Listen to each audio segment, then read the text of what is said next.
and welcome to Cooking with Kids. I'm Sarah, the Children Needs Services Librarian with the Spruce Grove Public Library. And in this program, you're going to meet my family, my husband Dave, and my kids, Sutty, Monty, Ozzy, and Theo. Cooking with kids can be a crazy experience, as you may have already found out yourselves from doing this with younger ones at home. But the memories they make and the hands-on learning that they take away from being involved in food prep and meal planning can last a lifetime. It can also lead to a foundation of healthy eating habits. So more suggestions and tips for this can be found on Canada's Food Guide online. So go ahead and enjoy the show. Hello. Hey everybody, today I got Monty and Ozzy helping me. We're gonna do a few different smoothie recipes.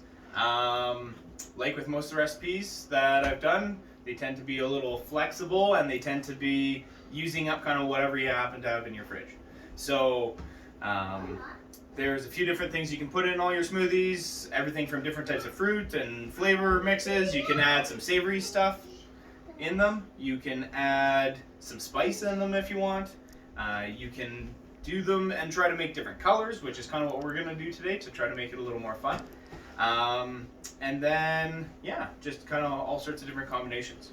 So we have over here kind of like an apple pear, and we're going to actually use some spinach in that one and try to make it as green as possible.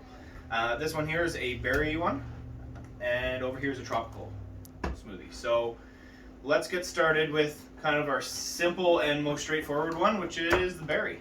So I try to use a combination of some unthawed ingredients and then some frozen ingredients to make it colder and kind of more vibrant. That way you're not using ice or water and milk too much in them. The more of those you add, the kind of more watered down and less flavor they have. So let's get started. These recipes, I try to stay away from adding sugar, that sort of thing, into sweetening them. One way around that is if you add some unthawed fruit and berries and that sort of stuff into them, it makes it so that you get enough liquid to mix and do that without having to water them down. So what we're going to do here first is our berry, which is blueberry, raspberry, and blackberry. If you go to the grocery store, you can find lots of different frozen fruit combinations and things like this. This is a very common one. Oh yeah, my extra helper today is Theo. She just showed up, so. Okay. So, we put it in a little bit, and I'm actually going to microwave the other bits to get it to unthaw, so then we have enough liquid without having to add too much. Alright. Now if you just go straight berry, it kind of gets a little bland. You need a little bit of sour, a little bit of something else to add to it. So lemon juice, orange juice, lime juice. If you don't have fresh ones, that's fine. Feel free to use some liquid ones. You just take it easy on those. I'm going to throw kind of the whole thing in. You can squeeze them and just use juice out of them, but it really doesn't matter. So I'll throw in about half a lemon, and I'll throw about half an orange. And then in this one, because we're going to try to, naturally the blueberry, raspberry tends to be very purple. Something you can add as a bit of a sweetener as well is sometimes vegetables actually have a really nice spot. So if you're doing orange stuff, like tropical stuff, you could use like carrots and stuff in it, but you got to boil them and soften them up first. If you happen to have some fresh from the garden or from the grocery store, you could put some beets in. They naturally, even though they kind of taste fruity and that sort of stuff, they actually have a lot of kind of sweet sugar in them. So that's a nice way of sweetening things up. My wife happens to have some of this around because she makes red velvet cake. This is a beet crystal or beet kind of extract that's used for making red velvet cake. So we'll put a little bit of that in, and it'll help. It will help to make it even redder. So we'll start with kind of a tablespoon of that. Now, if you want to keep it dairy-free, add a little bit of water. We're going to add just a little bit of milk. You could add yogurt. So there's about half a cup of milk.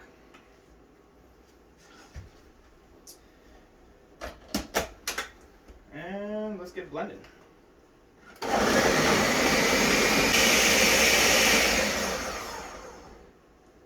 Now naturally this one would have been fairly purple, but with that little bit of beet crystal, it's made it very velvety red.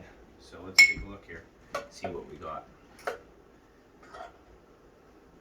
Looks pretty red to me.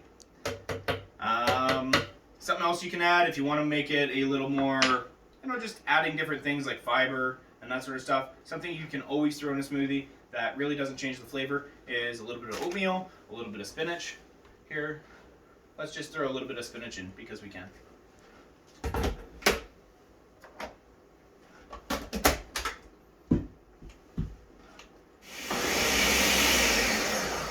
Now, because you're using things like fresh fruit, frozen fruit, stuff like that, no two batches are ever going to be exactly the same because no fruit is exactly the same ripeness each time. So you kind of really need to make sure you taste test it and kind of go from there. So that's what I'll do. Pretty nice. Can we taste test it? Yep, we'll taste test them after, guys. This one needs a little bit more beating. Things like the orange and lemon rind and stuff are still in there a little bit chunkier than I want, so we will let it warm. So there we have it. There's our first smoothie.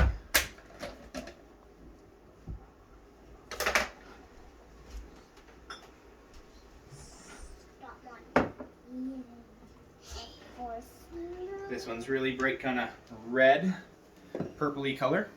The purple would have been there from the blueberries and raspberries. The brighter red kind of comes from that beet crystal that we added in. Like I said, you could just use like an actual beet if you had some boiled beets, that sort of thing from the garden or else from the store. But yeah, here we'll get set up for our next batch here and get right back at it.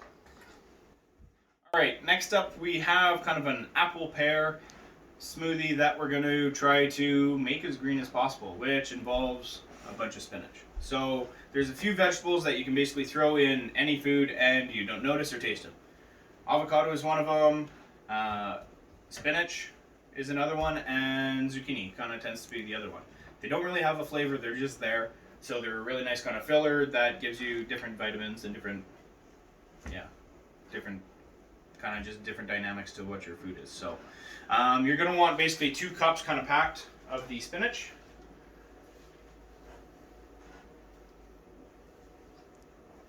And like I said, I usually try to stay away from water and milk and stuff until later on so you don't accidentally put too much in. So the next thing we're going to do is some apple and pear. This recipe, I really don't have too many frozen things already that I'd throw in. But I do have some frozen applesauce because we made some applesauce this fall off of our neighbor's tree. And actually off my brother's tree. So shout out to Steven for your apples, for your applesauce. Excellent. So I just took some frozen stuff and we'll put that in here in a little bit to kind of make it nice and chilled without having to add ice or cold water. Apples, you can throw basically the whole thing in. You want to get rid of the stem. And you don't have to, but there are potential issues with having apple seeds in your food, as they do technically release some cyanide when they go in your stomach. But everybody and their dog knows that we've all eaten more than one apple seed in our life, and it really isn't a big issue. But because I'm doing it for you guys and this is kind of public, then I should take the seeds out. Things like a little bit of the green on the end, it really doesn't matter. You can throw that in. Same thing with the pears. We're going to take the stem off. And the pears we're just going to throw in there. Now this looks like a lot because of how much spinach is in there, but it's really not that much. Let's see if we can get the apple grind up here without too much. Okay, we need to add just a little bit of water to get it to flow and mix. So we'll start off with just a little bit, about a 1/4 cup. See if that's enough to make it go.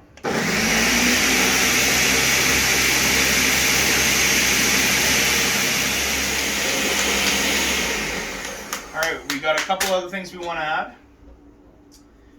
Depending on how much you want this to kind of come out tasting like apple crumble or apple pie, you could add things like oatmeal, you could add a little bit of vanilla extract. I'll add just a tiny bit. Nothing to write home about, maybe 1/4 of a teaspoon. And we'll throw a dash or two of cinnamon in. There we go. And we'll get the applesauce in there.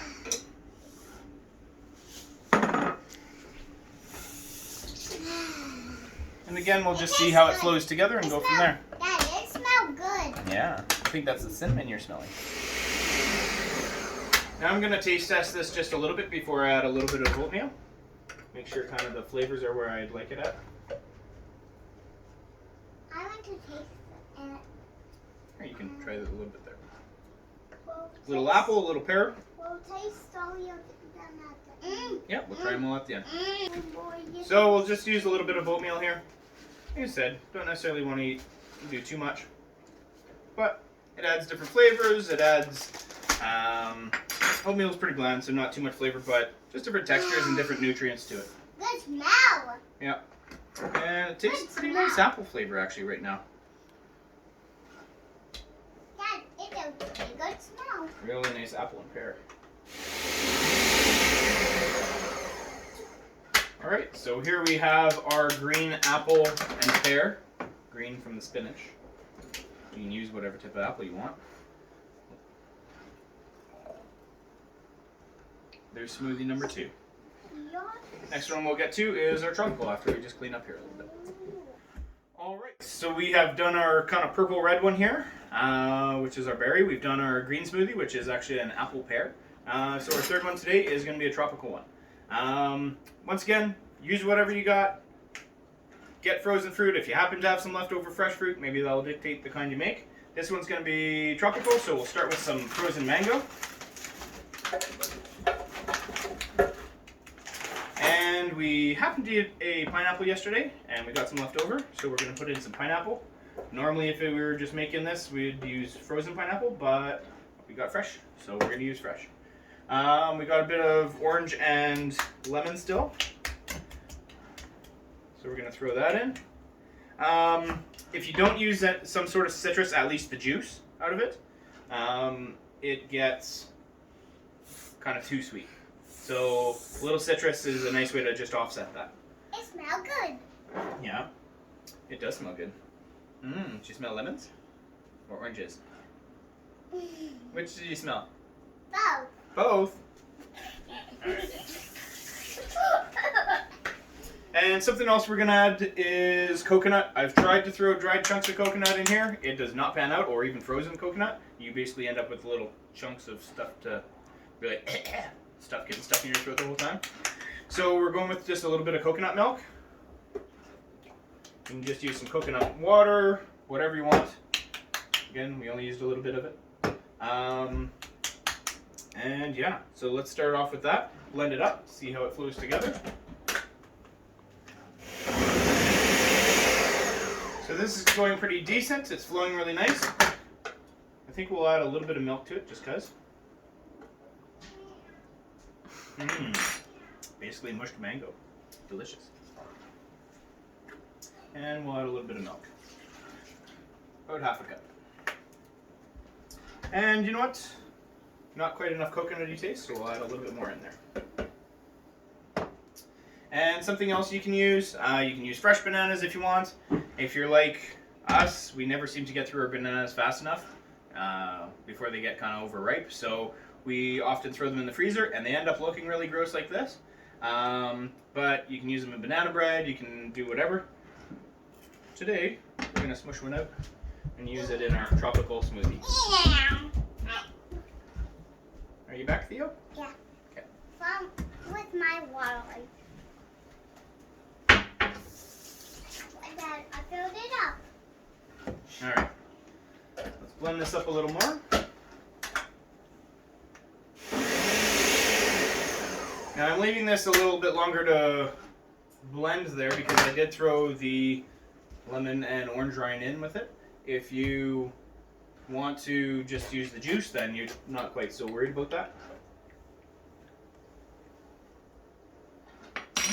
Tastes tropically. Can I So we got our pineapple, we have our mango, we put in a banana, some coconut milk, and a little bit of regular milk. Once again, if you want to go dairy-free, that's fine. Just add a little bit of water so it flows nicer together. I like to taste. Now, do you want to taste? Okay. Try just a touch here.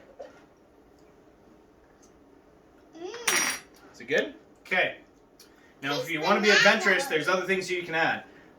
Seeds, chia seeds, flaxseed, some oatmeal again. You can add all sorts of weird things into it if you want, and it tastes just fine. It's just different nutrients. So it depends if you're using these as kind of a supplement for, say, your breakfast, which they're filling and they're great. But if you're doing that, I'd recommend throwing a little bit of oatmeal or something in, so then it sticks on your ribs a little bit more. Now, if you're feeling adventurous, you can add a little bit of chili pepper to it to kind of have a sweet and spicy flavor. So we'll add just a little bit of that.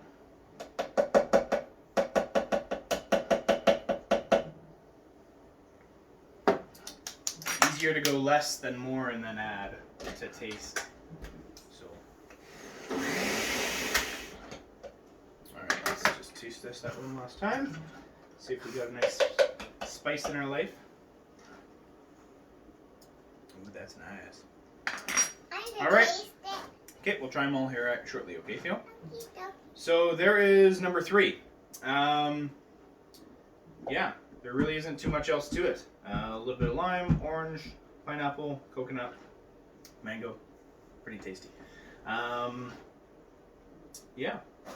If you want to make it really orange, you could boil up some carrots and throw some carrot in there as well. Or if you have leftover carrots from cooking yesterday. Yay! So here's our third color, kind of yellowy color. There we go. There's a few kind of simple enough smoothie recipes and kind of basic principles to go by that you can kind of have, whether it's for dessert in the evening, whether it's for breakfast instead of bowls of soup or bowls of cereal or whatever else. These go over really well for all of those. For you adults out there that want to add a little bit of something extra to make it an adult drink, things like Malibu in the tropical would be nice. Some vodka or maybe even dark rum. Things like that would taste good in all these. So, but yeah, there you have it. There is the smoothie recipes for this week. Say bye, guys. Bye! Thank you for watching Cooking with Kids, brought to you by the Spruce Grove Public Library. We hope that you enjoyed this recipe and are inspired to try it yourself at home. New videos will drop on YouTube and on Facebook on the first Friday of the month throughout the winter. For further information on this and other exciting programs we are running during the winter-spring season, visit our website at sgpl.ca. So join us again soon for more tasty makes. Stay safe and have fun in the kitchen.